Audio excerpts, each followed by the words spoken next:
Kick Podcast. My name is Todd, and we are 6 days away from the start of the 2023 MLS season, 6 days away from the Philadelphia Union's home opener against the Columbus Crew. And it seems like just yesterday we were watching the Philadelphia Union in MLS Cup final versus LAFC. The players have a month off, they get their heads right, they come back refreshed, rejuvenated. And unfortunately, we all know we weren't able to watch any preseason matches of the Union. But last night, if you guys have MLS Season Pass on Apple TV, we were able to watch some preseason matches between Orlando City and New England Revolution, Houston Dynamo and FC Dallas, and LA Galaxy versus Toronto. And my first takeaway from watching those three matches were the picture quality was such a huge upgrade from what we've had the last couple seasons. And number two, MLS completely knocked it out of the ballpark with the commentary teams that they selected. We got to hear from Jake Zavine and Taylor Twellman in the Orlando and New England game. We got to hear from Adrian Healy and Kendra D. St. Albin in the Houston-Dallas match. And then we got to hear from Mark Rogandino and Heath Pierce in the Galaxy and Toronto match. And all the commentary teams were fantastic last night. And I also want to check out, we do have the option, if teams do in fact select to have a radio broadcast, you can select the home team's radio broadcast and sync it in with what you're watching on TV. And so I wanted to see how in sync that was. And it did line up perfectly. And I know for myself and a lot of people on social media, they were complaining about, not having set home commentators calling games that we've had the last couple of seasons, because those people know the clubs inside and out better than having these commentary teams that aren't going to call one team. They're going to go and call multiple teams. And so that really takes away from the knowledge a lot of people were saying. And that was my big takeaway too. But from what I've seen online, the commentary teams that we do have from MLS, they're going to have select teams, regions that they're going to cover. They're not going to send the commentary teams all over the United States. So I think that is a win where you have select teams calling select MLS teams where they're not having to call all 29 teams in MLS. So I think that will help these commentator teams learn each of these teams that they're covering. But having the home broadcast radio feed be able to sync up with what you're watching on TV, I think that's the big plus too. And so I was really impressed with what I watched last night on the MLS Season Pass on Apple TV. And I think we're going to be spoiled with a lot of great coverage this season for MLS, because I know for myself, sometimes when I'm getting the podcast set up, it's hard trying to find certain information when it's not as available as maybe it should be. Now, hopefully this season we get much easier access to MLS. It helps the league grow. At least that's my hope. And maybe it will help prepare podcasts a little bit better. But I'm really looking forward to this deal with MLS and Apple. Last night was not expecting us to be able to watch some preseason matches. After all offseason, we're complaining, oh, this sucks, we can't watch Union matches. Well, we were able to watch some MLS preseason last night, the final week of preseason. And now here we are, the start of the 2023 MLS season. And that leads me into today's show, where everybody's favorite episode, everybody's favorite topic to talk about, and that's making predictions. And I'm just going to go ahead and give a little warning right here, right?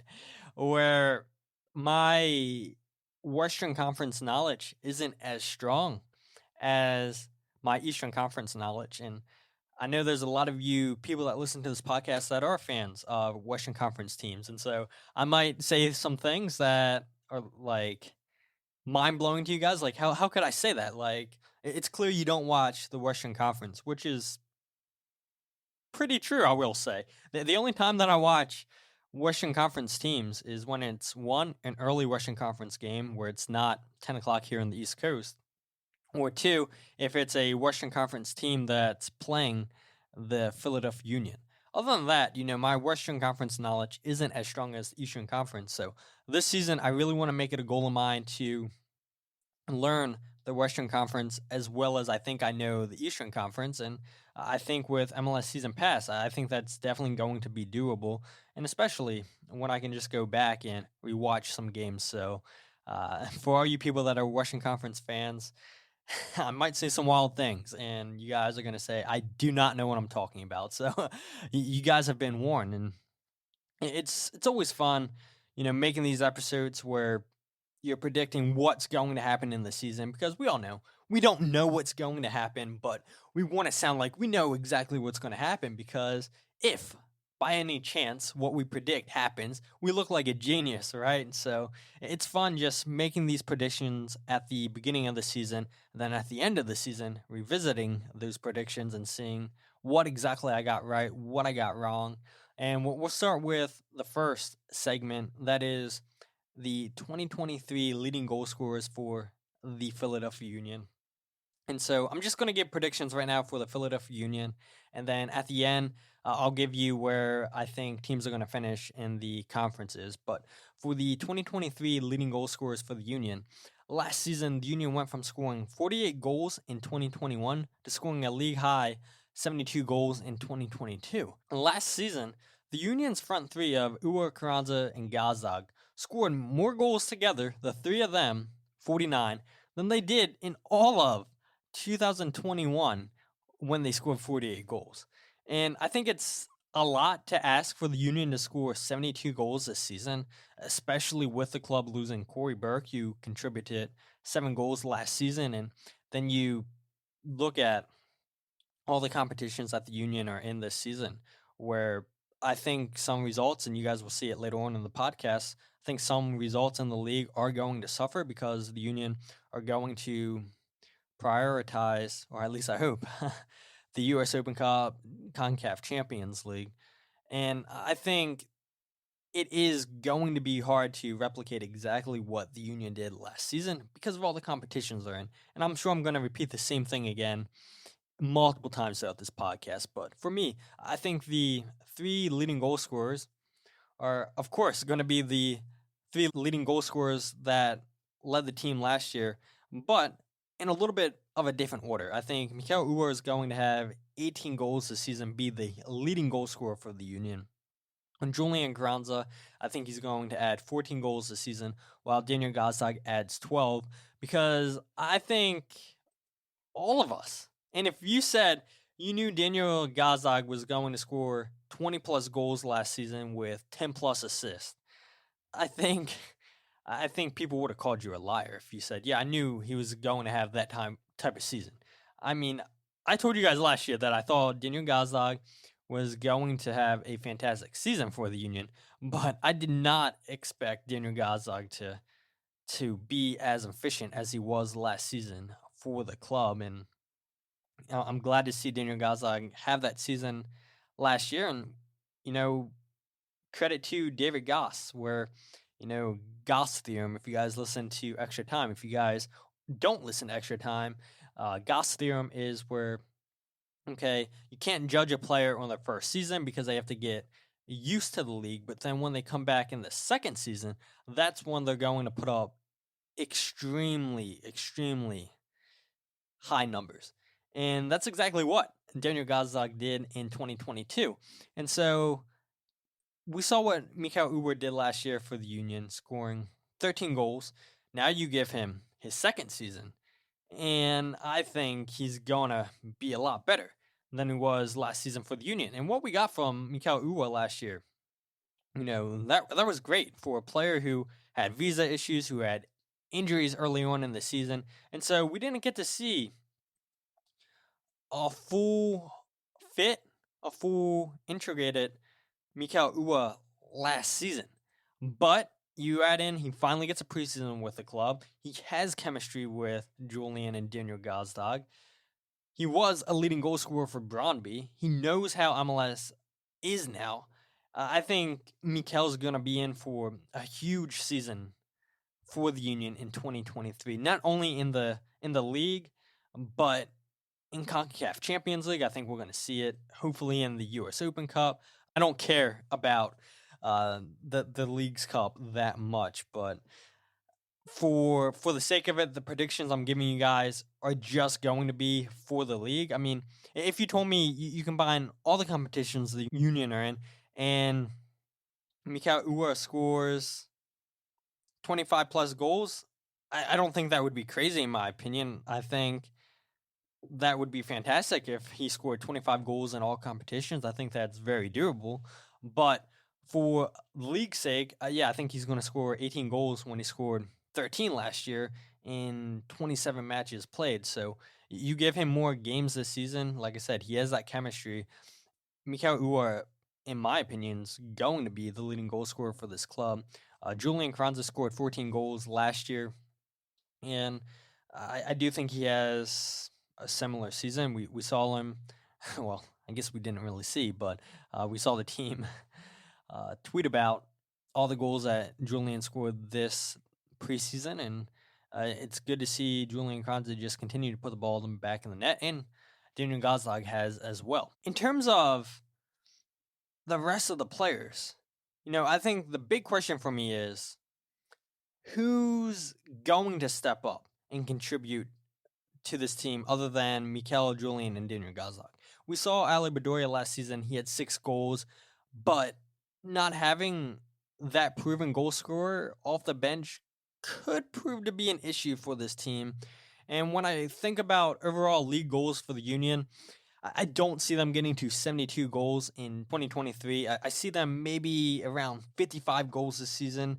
I would love to be wrong on that, but I think 55 goals would be respectable from the players we have on this team and not really having, like I said, that proven goal scorer like we did in Corey Burke last season. Now, when we go ahead and look at the assist leaders for 2023, last year we saw Kai Wagner contribute 15 assists to the first team last season, followed by Daniel Gazdag with 10 and Julian Kranza with 9. And I expected Olivier Bizo to be involved with more assists last year, but he only had 3 on the season. And honestly, I'm tired of trying to predict, okay, when's Kai Wagner going to leave, when he's not. And that went into my predictions last year. I expected Kai Wagner to be sold last summer. It didn't happen. He contributes 15 assists. That's a ton of assists. And so I'm just going to assume Kai Wagner is going to be here for the whole season because every time I think he's going to leave, he's still at the club. And so I expect Kai Wagner to have 13 assists on the season, followed by Daniel Gazdag having 10 assists and Julian Kranza again with 7 assists. Julian Kranza has already produced a couple of assists this preseason for the Union. He's a complete striker. He'll drop deep. He'll get his other forwards involved. He'll get other players involved. Julian Kranza is exactly what you want in your striker who's not selfish, because we see so many strikers in the world that when they get a chance to shoot, what do? They shoot. But Julian Kranza is always looking at what players are in the best positions. If Julian's in a good position where he thinks he can score, then he's going to shoot. But if you see somebody like Mikel Ua or Daniel Gazdag in a better position, he'll lay the ball off to him. And we saw that a ton last season. And with Daniel Gazdag, 10 assists, I think that's doable. We saw it last year with him. And if we could have Daniel Gazdag in double digits in goals and assists once again, yes, for sure. He'll be in the conversation for MVP. Will he win MVP? Will he be in the top 3? Probably not. But we'll talk about who I expect to be the 3 finalists for MLS MVP this season. And when we go ahead and look at players that the Union lost this season, they lost Corey Burke, signed with New York Red Bulls in free agency.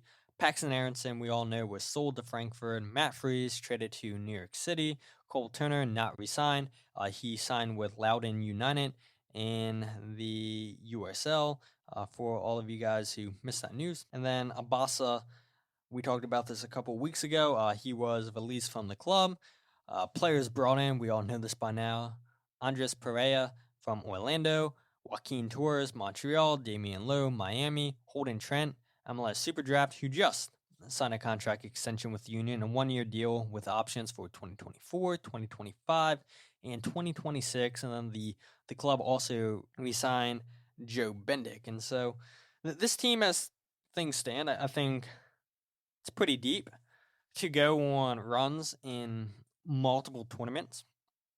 I do like the depth that the club has. Jim Curtin always says, though, you're one injury away from having no depth. But, I mean, when you look at it, we have 9 players that can play in the midfield. All 9 of those players aren't going to be in the match day squad week in, week out. But we do have a lot of players that we could potentially play up top if need be. But yeah, I'm really happy with the all season the Union had. I don't think they lost anybody significant. I mean, Corey Burke, yeah, that hurts losing a player who you knew what you were going to get from Corey Burke off the bench, especially in the second half of the season where he was fantastic. And I think he'll do well for the New York Red Bulls. Hopefully not against the Union.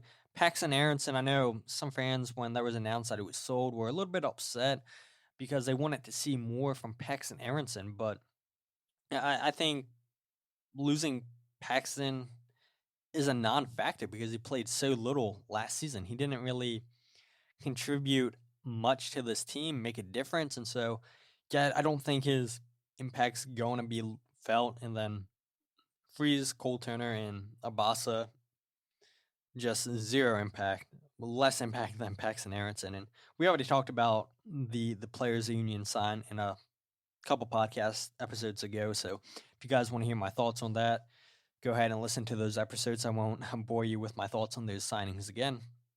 Now, when we go ahead and look at the Philadelphia Union's 2023 schedule, I tried my best to predict this, and we'll try to go over this as fast as possible because this segment right here, this could take a while talking about each and every single one of these games, and I do not want to bore you guys. And so, if we look at it, the first game of the season, like we mentioned, is against Columbus, and I do think that's going to be a win for the Union.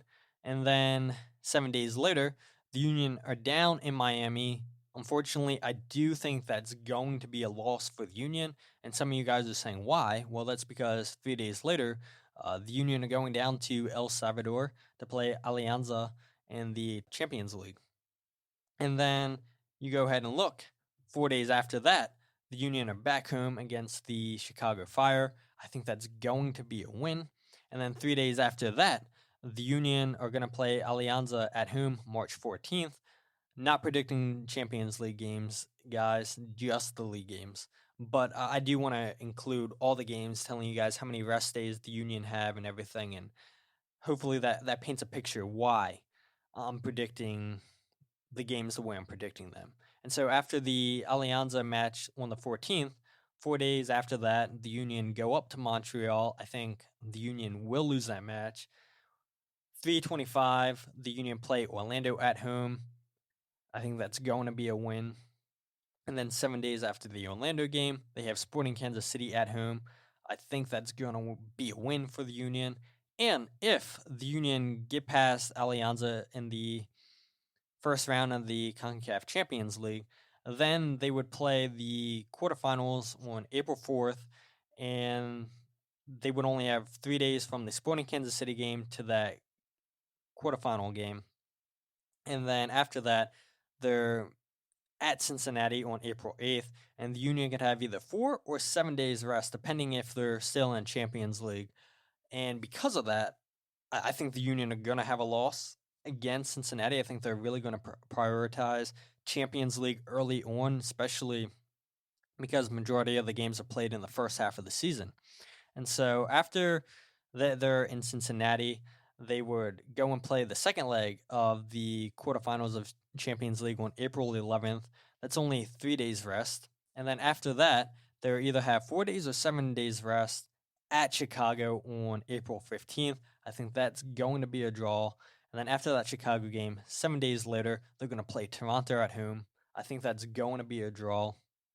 And then 3 days after the Toronto game, the Union, if they progress, we're assuming the Union progress, they would go and play the semifinals in the CONCACAF Champions League on April 25th. So from the Toronto game to the semifinals, first semifinal game, there would only be 3 days rest. And then a week later, it would be the second leg of the CONCACAF Champions League on May 2nd. And then after that second semifinal game in CONCACAF, on May 6th, the Union will either have 4 days or 14 days rest against New York Red Bulls. Again, assuming the Union make it all the way to CONCACAF Champions League semifinals, I think the Union will draw against New York Red Bulls on that 4 days rest. And then that's when the US Open Cup now starts to come into play. So the Union, by May 9th, May 10th, could be in 3 competitions, in the Champions League and the US Open Cup and the league. And so the US Open Cup round of 32 is when MLS teams typically join in the Open Cup. Those games would either be played on May 9th or 10th. And so depending on that, after the Red Bull game, the Union would either have 3 or 4 days and play that US Open Cup game. And then after the US Open Cup, the Union have to travel out west to Colorado on May 13th, again on 3 or 4 days rest. I think that's going to be a loss for the Union. And why do I say a loss? Because that's one of the games that I'm going to in this season, away games. And my away record sucks. I think the only away game that I've ever seen the Union win was down in DC last year when they won, what was it, 6-7-0? I don't know. I know they destroyed DC. I think it was 7. And then after the Union play in Colorado, they're head back home to play DC United on May 17th on 4 days rest. DC United sucks, so I don't care how many rest days the Union have. That's going to be a win. And then 3 days after the DC United game at home, the Union take on New England Revolution on May 20th. I think that's going to be a loss because the Union are going to have to prioritize their starting lineups here a little bit. And after the New England game, the round of 16 for the US Open Cup will be between May 24th and 25th. And so that's either going to be 4 or 5 days rest if the Union are still in that competition. And then after the US Open Cup, the Union play New York City on May 27th at New York. And so that's either going to be 2 or 3 days rest, or it could potentially be 7. And so I'm going to predict a draw for that. And then the last game of May, the 31st, the Union take on Charlotte at Subaru Park on 4 days rest. I think that's going to be a win. And then, this is interesting because that Charlotte game I think could potentially get flexed because the first leg of the CONCACAF Champions League is set to take place on May 31st. And so I'm curious, would CONCACAF change the schedule around for the first leg of the final, or would MLS change when the Union plays Charlotte? And so one of those games are going to have to get moved because the Union aren't going to play 2 games on the 31st of May. And so I'm not too sure when those 2 games are going to take place, so that it is hard to predict those 2 games, but I think regardless, the Union will beat Charlotte. And then on June 3rd, on 4 days rest, if the Union do in fact play either the Champions League final first leg or the game against Charlotte on the 31st of May, they would only have 4 days rest against Montreal at home. I think that's going to be a draw. And then the CONCACAF Champions League final is set to be June 4th. And so just that whole part of the schedule right there where the 31st of May all the way to June 4th, I'm not exactly sure what's going to happen. Maybe it doesn't matter if the Union aren't in the Champions League, but yeah, 4 games and how many days is that? 4 or 5 days. That's not possible at all. So something's going to have to change at the end of that season. And then we go to June 6th, where the U.S. Open Cup quarterfinals will begin. Again, I mean, then you add another game, 5 games in 5 or 6 days. I don't know. The whole schedule at the end of May to the beginning of June gets so congested. And then on the 10th of June, we're at San Jose on 6 days rest. I think that's going to be a loss. Then 6/21, We're at Orlando. We have 12 days rest. I think that's going to be a draw. And then we come back home against Miami on the 24th of June. 3 days rest, win. July 2nd at Atlanta on 8 days of rest. I think the Union are going to go ahead and win that game on 8 days rest. And then July 8th, the Union will be at LA Galaxy on 6 days rest. The Union are going to go ahead and lose that game, in my opinion. And then 7/12, the Union are at Nashville, play a game 4 days after the LA Galaxy match. I think that's a draw. And then 3 days later, they come back home to face New York City. I think that's going to be a draw. And so you guys can see just the schedule. The first half of the season is super congested with up to potential 28 games. And that's assuming the Union are still in the CONCACAF Champions League and still in the US Open Cup. And 28 games, I mean, that's most of a regular season. And that's only the first half of the season. And that's why the Union went out and made all these signings they made for the depth, because they could play potentially 55 plus games of this season, assuming they're in the finals of all the competitions. And the halfway point for the MLS season is June 10th. And I know I'm giving you guys a ton of information, so hopefully you guys are still listening to this point. But yeah, I mean, I'm just trying to beat home that there's going to be multiple Union games a week if the Union, again, are in fact in all these competitions. So the last MLS game is 7/15, like I said, against New York City. And then they take a 1 month break in the Leagues Cup. Hope the Union get knocked out in the group stages of that competition so they can just rest, assuming that they played all 28 games in the first half of the season. And then the MLS season resumes on 8/20 at home against Dallas. I think that's a win.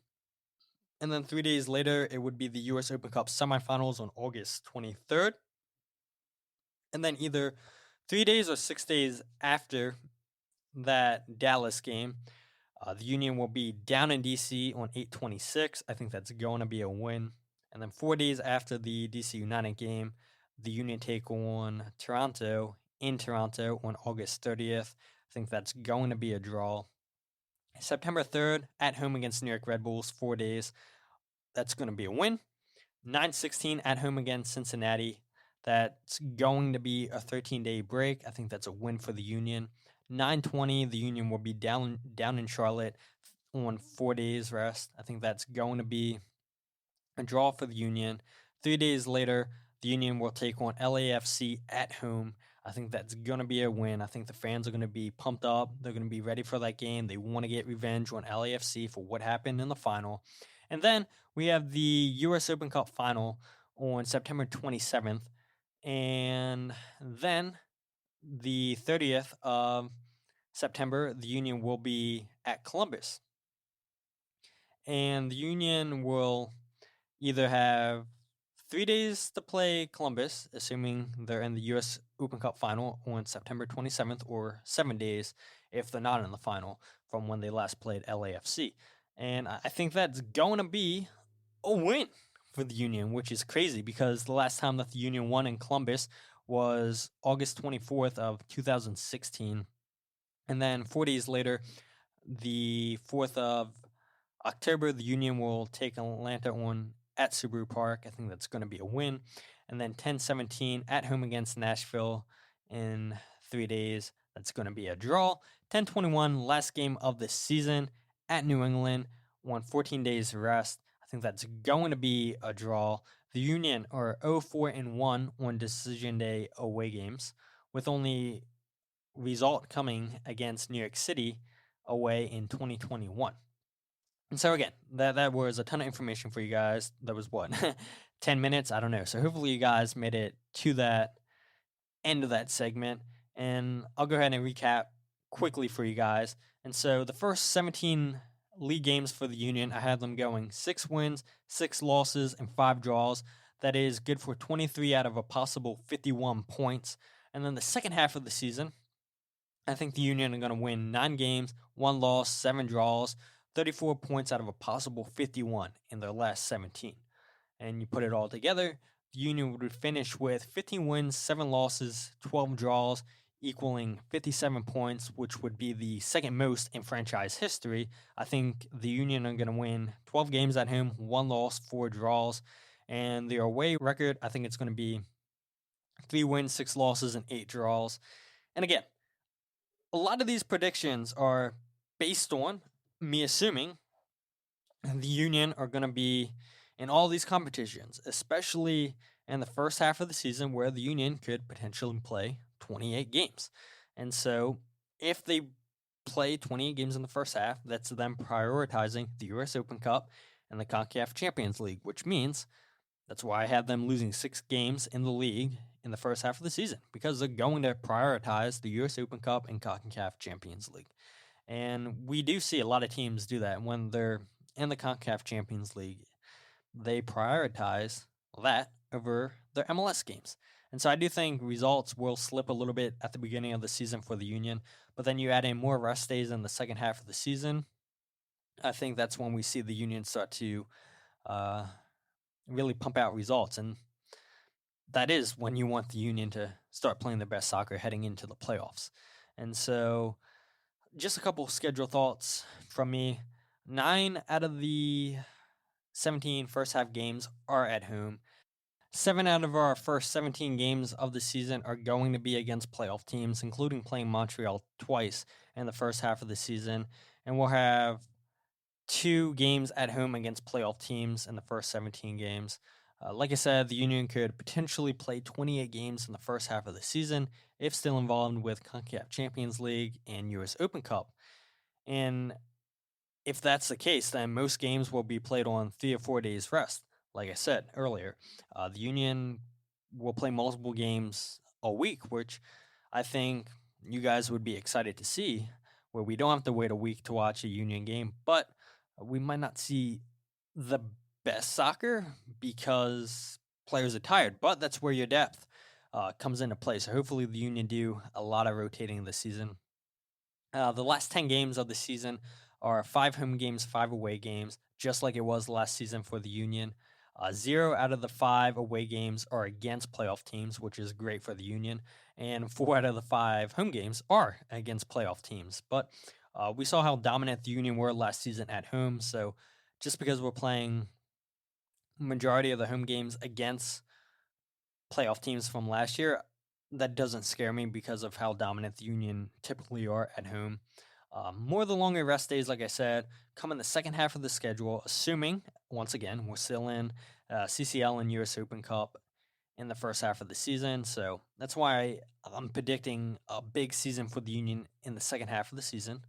And we need at least 20 out of 30 points in the final 10 games.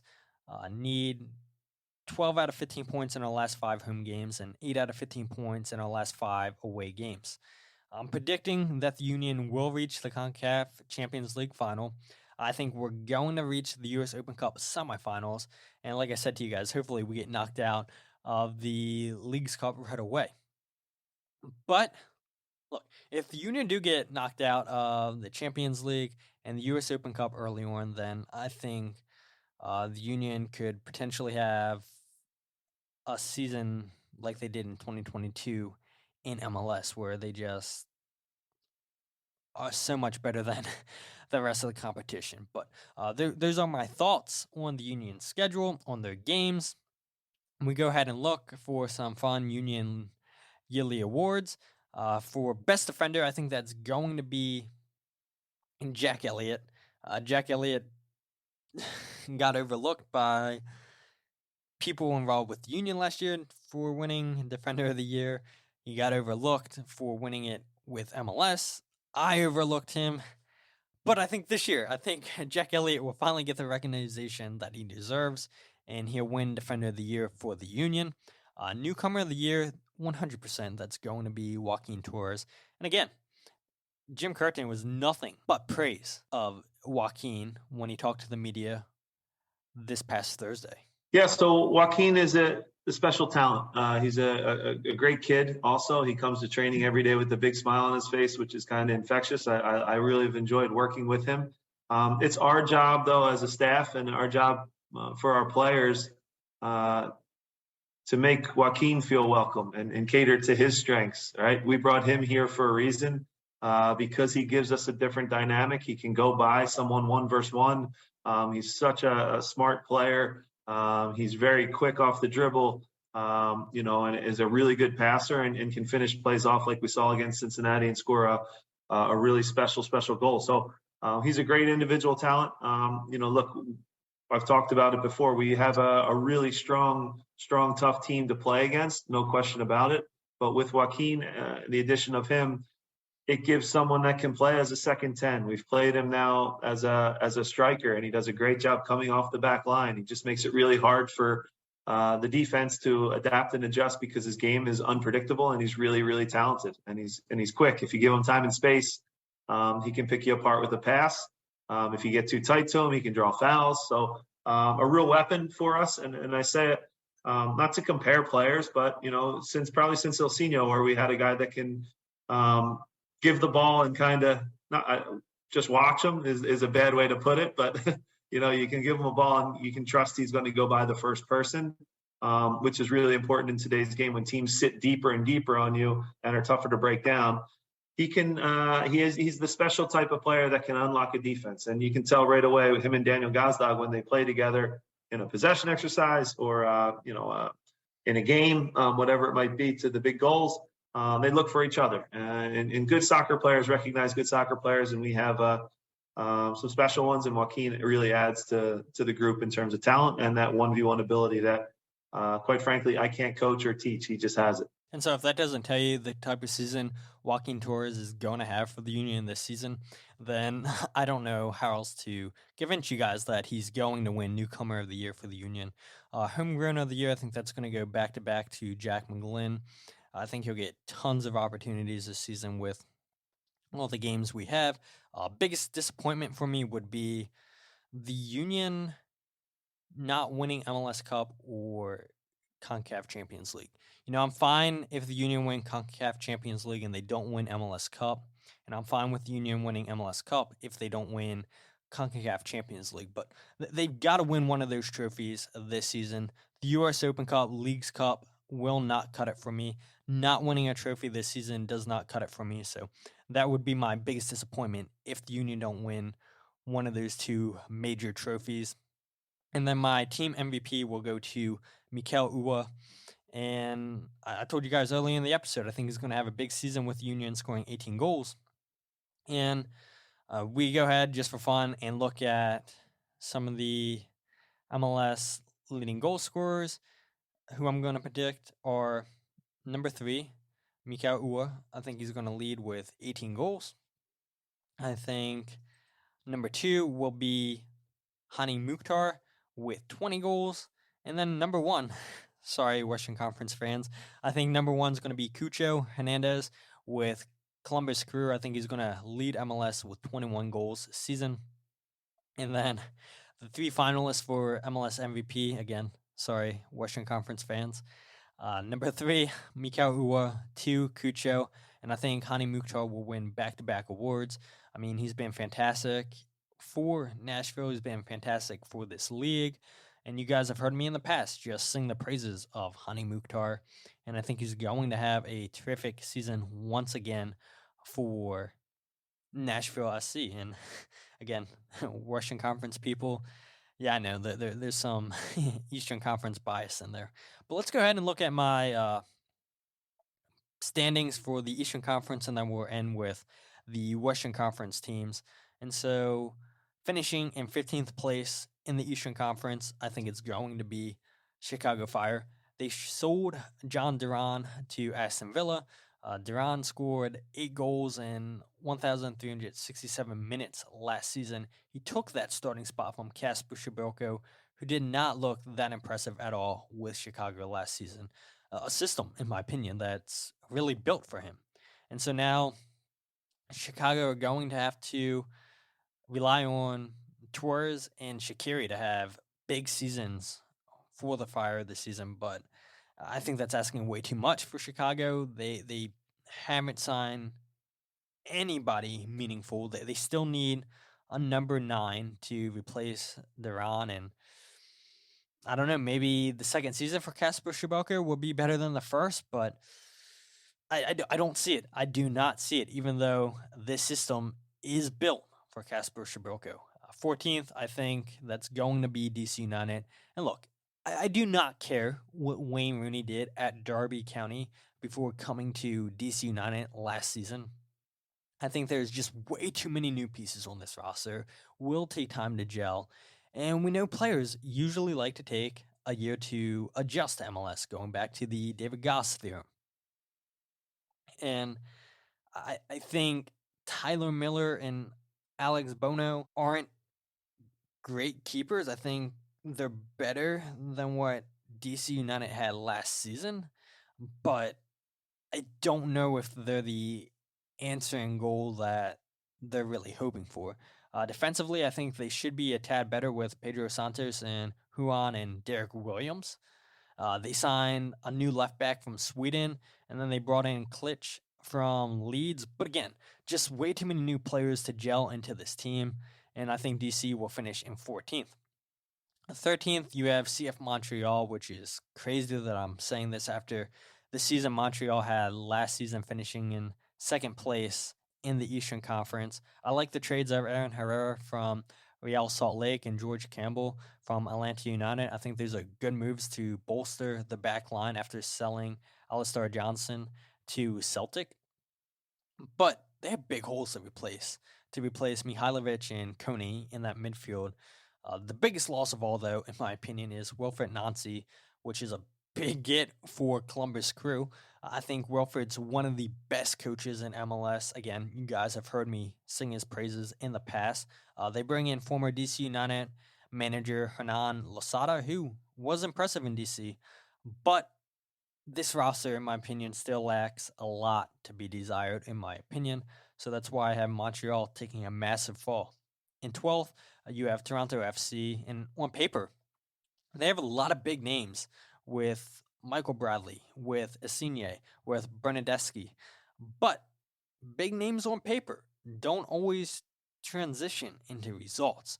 They brought in Sean Johnson, who I think is a big upgrade for them in goal. Brought in former FC Dallas defender Matt Hedges. Signed former Basel left back Raul Petrita. Mark Anthony Kaye was disappointing for me last year for Toronto, which they're going to be hoping for a turnaround season from him. You had 23 goals last season from the front three of Insigne, Bernadeschi, and Jimenez. And I think, again, just a lot of big name players, a lot of players that disappointed last year for Toronto, and their fans are going to hope that it all clicks together this season. But I don't think it will. I really don't when I look at what some of these other teams have done ahead of them in the Eastern Conference. In 11th, I have Atlanta United, and I love the signing of Derek Etienne Jr., a big free agent signing for the club. And then they kept Thiago Almeida, which was huge. I thought he would be sold after the season he had last year for Atlanta. That was not the case. They bring in forward Gio Giacomakis from Celtic, who scored 26 goals and 57 appearances for the Scottish club in all competitions. You know, there's big question marks in the goal for them, whether it be Brad Guzan or someone else. And this team lacks zero depth. And so on paper, the starting 11, they should be good if everybody gels together. But that starting 11, those players can't play 90 minutes every single week. And so when you have to bring in players off the bench, I think that's really where we're going to see Atlanta United struggle this season. In 10th, I have Charlotte, and they made, at the time of me writing this, they made two pivotal signings this offseason in bringing in Ashley Westwood from Burnley FC. He's a strong tackling six who will provide a ton of cover for Charlotte's back line. And they brought in a forward, Enzo Capetti, from Racing Club in Argentina. Enzo scored 31 goals in 96 games for Racing, and I think him and Swiderski could provide a really good 1-2 punch for Charlotte this season. And then this is why I waited so long to do my predictions, because teams are still making signings. They're still bringing in players because the MLS transfer window isn't closed yet. And so Charlotte go out and make a huge trade with Portland Timbers for center back Bill Tuiloma. Massive signing for Charlotte and a huge loss for Portland.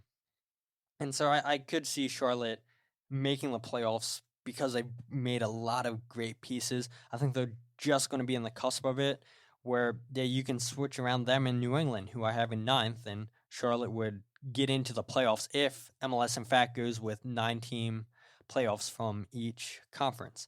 Bruce Arena once again went with making MLS moves to build this roster with bringing in former Real Salt Lake forward Bobby Wood, center back Dave Romney from Nashville, and Latif Blessing from LAFC. They didn't lose anyone significant, and New England fans get to see a full season of young DP Dylan Barrera, who I think has superstar potential, not only for this league, but for the Colombian national team.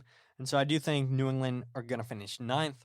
In eighth, even though I pick Cucho Hernandez to be the Golden Boot winner for MLS, I have Columbus finishing eighth because, there's a lot of turnover with this roster, with Derek Etienne, with Artur, with Jonathan Mensah, and Pedro Santos all out. They bring in Wilfred Nancy, who is a clear upgrade over Caleb Porter. I think Aiden Morris will be given a huge role this season in the midfield for the Crew.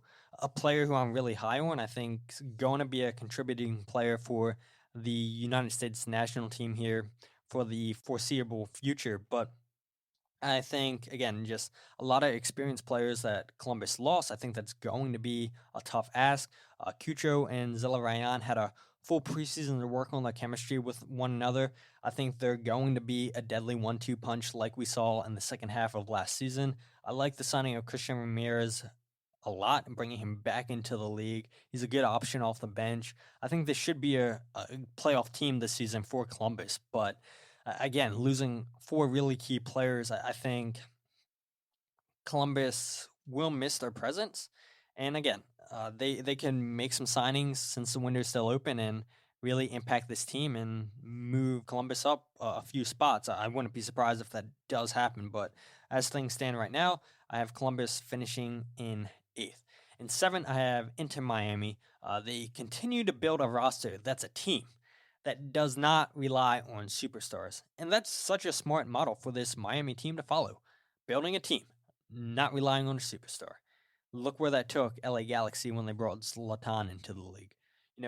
It feels like they've upgraded at center back with Sergei Kristov from Shakhtar Donetsk in Ukraine. Was a huge fan of the Joseph Martinez trade, and I'm really looking forward to Miami playing with 2 forwards this season with Leo Capana and Joseph Martinez, who I think will be better with Miami than he was last season with Atlanta. In sixth, New York Red Bulls, really, really good offseason from them, signing Corey Burke, re-signing Elias Manuel and Dante Vanizir. Could this team finish higher with all the firepower they have in the attack? Absolutely. I think they'll feel the loss of Aaron Long a little bit in defense, but I really like the offseason that the Red Bulls had, and for sure, there'll be a playoff team once again this season in MLS. Could they finish higher? Like I said, absolutely. In fifth, I have Orlando City, and the only reason I have Orlando in fifth is because of their involvement in CCL, and I expect them to have another deep run in the U.S. Open Cup. On paper, Orlando clearly won the offseason, re-signing Pedro Galese and Mauricio Pereira. And then you go ahead and look at some of the signings they made, and then they traded for Luca Petrasso from Toronto. I think he's a great young defender. That's a huge win right there for Orlando City. I think that's going to be a clear upgrade for them at left back. And then they bring in Martin Ojeda and Ramiro Enrique to help bolster their attack. And I think it's a lot to ask for their new signings to gel right away, but I have faith in Oscar Pereja to get the most out of all these players. And so I think Orlando City are going to have a fantastic season once again, going back to the playoffs. And fourth, I have New York City FC. And this is a tough one for me because I can see the case where New York City finished lower than fourth because they lost 7 impactful players on this roster from last season. And there's reports out there that Santi Rodriguez is being brought in by the club, a player that was on loan last season. I think he's a terrific piece to build around. I think he was the best player last season, and he's someone who I think can be in that MVP discussion conversation. I really like their Brazilian attackers in Talis Magno, Thiago, and Pereira. And James Sands will be coming back from his loan at Rangers at some point this season. And with City Football Group's scouting department, you always expect New York City to bring in impactful players. And so could New York City finish higher because of that? Yes. But could they finish lower if this was all the moves they made? I can also see that be the case. But in third, I have FC Cincinnati. And this is a pick that I could regret placing so high, but I trust Pat Noonan and this coaching staff. They get the most out of their players.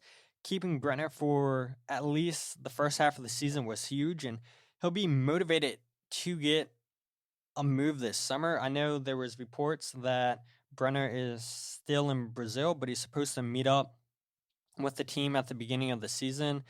They sent him to Brazil to get his head right, and so you never know how motivated, what that's going to do to his confidence, to his mental health, because he didn't get that move to the Premier League. But I'm going to assume that he's a player that wants to be motivated to show that, look, I deserve to be playing in the Premier League. I deserve to be playing in a top 5 league. And I'm going to use that motivation to help push my team along. And so keeping Brenner, Acosta, and Vasquez, I think that's so exciting for Cincinnati fans. And Cincinnati are going to hope to pick up as much points in the first half of the season as they can with all 3 of those players still at the club. I think defense is still a big question mark, though, but I like the signing of Mascara from Wolverhampton, and I like the midfield signing of Marco Angulo. So Cincinnati in third. In second, I have the Philadelphia Union. You guys heard my predictions, so I won't get into that. And then winning the Eastern Conference, I have that being Nashville. This club's still missing that striker, but when you have the best player in the league in Hani Mukhtar, he's going to continue to lead this club to greatness. They don't have CCL to worry about, which is huge for them when you look at Philadelphia Union, Orlando City. And so because of that, they could focus all in the league, really put a nice run together, pick up those early points.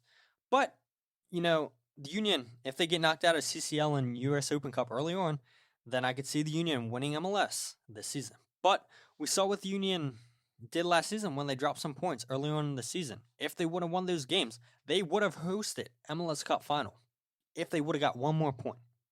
I like the acquisition of Fafa Pico from Houston. Good MLS experience, will thrive in their counterattack system like he did in Philly. And because of all that, I have Nashville finishing first in the Eastern Conference. Well, let's go ahead and talk about the Western Conference. In 14th, I think St. Louis is going to finish in last. New team, new players to the league. I think they will take time to adjust. So that's my only reasoning for St. Louis finishing in 14th. And 13th, Benny Ball time in Houston. The former DC United manager is back in MLS, this time with the Houston Dynamo. This is a roster that's seen a lot of turnover in just one offseason, including declining the option of Darwin Quintero, who scored 8 goals for the club last season. Trading for Artur should help shore up the midfield, but I do worry that he isn't the same player since his injury in Columbus. They've brought in a couple forwards in Ivan Franco and Amin Bassi, who they will be hoping will give them the goals they're losing from Darwin Quintero. So Houston in 13th. In 12th, I have San Jose Earthquakes. Luchi Gonzalez gets another crack at MLS since his last stint with FC Dallas. San Jose finished 14th last year in the West, and with the additions of Carlos Grueso from Augsburg, it sees him reunite with Lucci from the Dallas days, bringing back Jeremy Abobisi, who scored 17 goals last season. Espinoza and Montero gives his team players to build around. I do see a slight improvement from last season with San Jose, but not enough to get into the playoffs this season. And 11th, Vancouver Whitecaps. This team didn't do enough for me this offseason. They declined the contract option of Lucas Cavallini, who was their leading goal scorer with 9 goals last season. The club did address the goalkeeping issue from last year by bringing in Takaoka from the J League, which will also help the defensive numbers look better this year for Vancouver, in my opinion. Still, I'm not sure that they've done enough to bolster this roster to push for a playoff spot in 10th. And this was what I wrote before the whole Emmanuel Reynoso situation. I said, Minnesota is a team that is right on the bubble for me. Anytime you have a player like Reynoso, who's one of the best creators in the league, you know you're going to have a chance. They have one of the best goalies in Dane St. Clair, and I expect another strong season from him. 9 goals in 2,349 minutes for Luis Armarella isn't great. This is a team that I think is lacking a real goal scorer, and that's going to be the difference if they make the playoffs or not. Well, if Reynoso doesn't come back this season for Minnesota, I think they have no chance at all making the playoffs. And that's why I put Minnesota in 10th. I did originally have them in 8th, but there's a lot of drama going on with that organization right now. And if they don't have the best player coming back, I don't see how they make the playoffs. In 9th, I have Real Salt Lake. They finished 7th last year in the Western Conference. I like Pablo Mascherani a lot, the manager for Real Salt Lake. They brought in young Colombian winger Carlos Andres Gomez. I like Diego Luna and Jefferson Severino a lot. 2 pieces they already had at the club. I think they're 2 really good players that they could build around.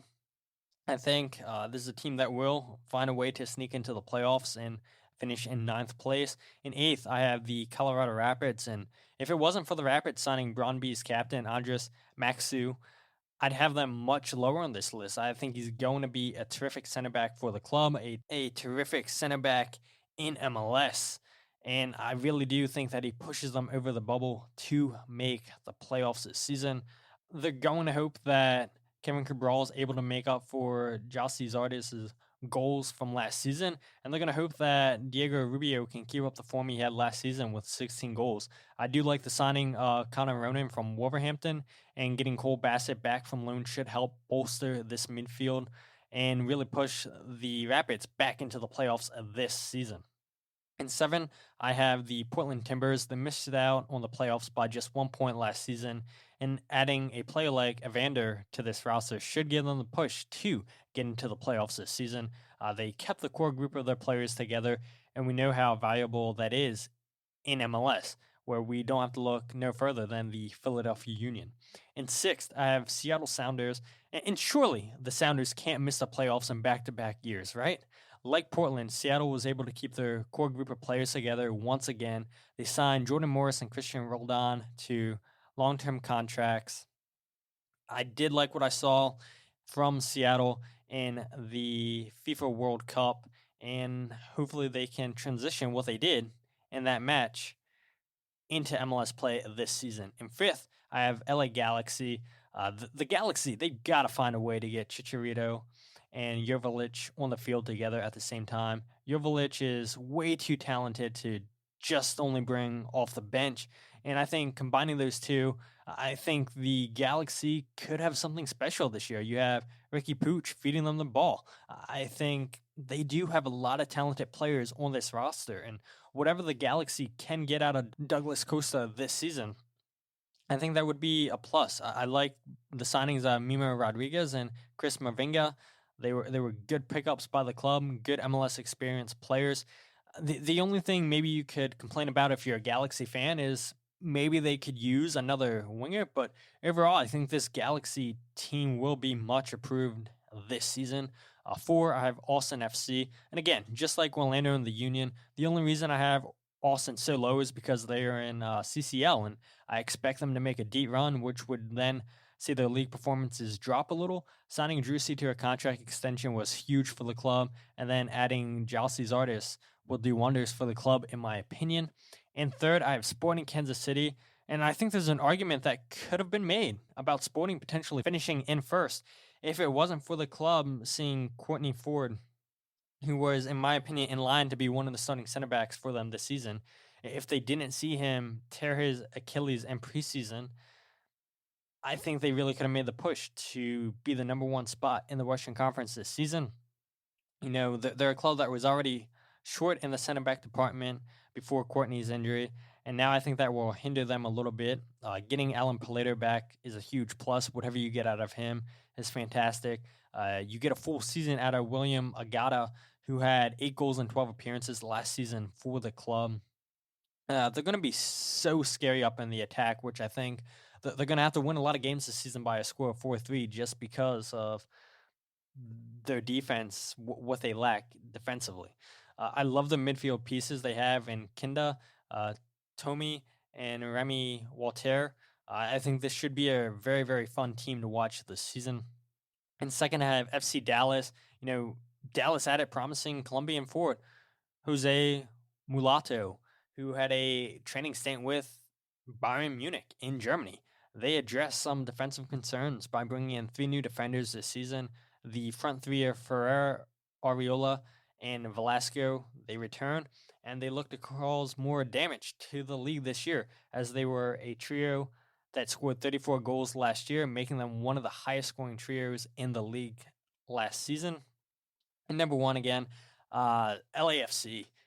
Gareth Bale retired, and they sold Christian Arango to Pachuca. But this is a team that has the resources to replace those players with potentially better players.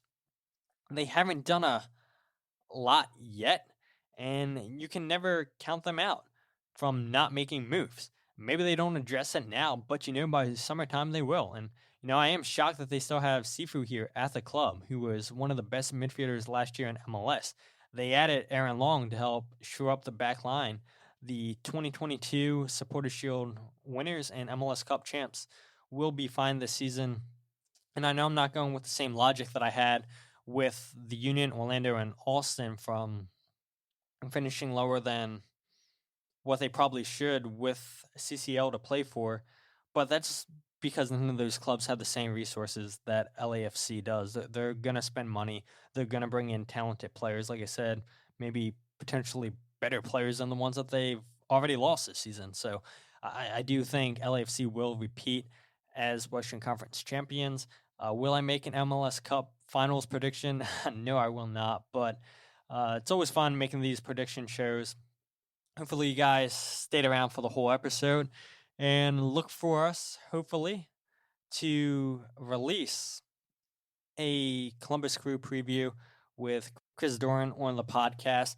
You guys have heard from Chris before on the podcast, and so hopefully I can get that situated and we can preview the Columbus game together. If not, I'll try my best to throw a preview up for this Columbus matchup coming up. For sure, you guys will have a match preview episode article up on the website to read my thoughts on that sometime this week before the match. And I'm just really looking forward to what the Union are going to do this season at home, what they're going to do in all the competitions they're in. Again, hopefully they can either win Champions League or MLS Cup. If they won both, that would be fantastic, but I would be shocked if that is the case. But man, I'm just super excited for this season. I'm super excited to see the opportunities I get with this podcast. Again, grateful for you guys listening to the show, sharing the show, and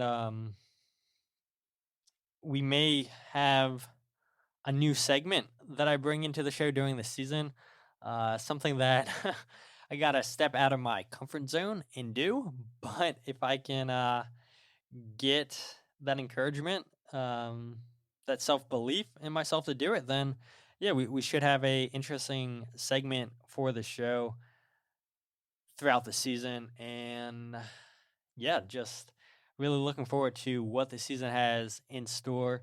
And if you guys aren't following the podcast on Twitter, Instagram, or Facebook, follow at Free Kick Pod. Check out the website, thefreekick.net. Going to do a lot more with the website this season, hopefully. Again, if you guys want to write, hit me up on social media, and would love to get you writing articles for the website and just growing the brand, continuing to give the Philadelphia Union the best coverage they can possibly get And again, just really, really looking forward to the season, meeting a lot of you guys again at the stadium.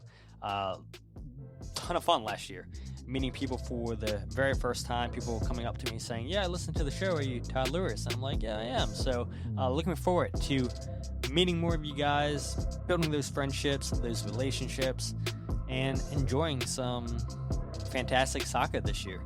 But until then, my name is Todd, and this is the Free Kick Podcast.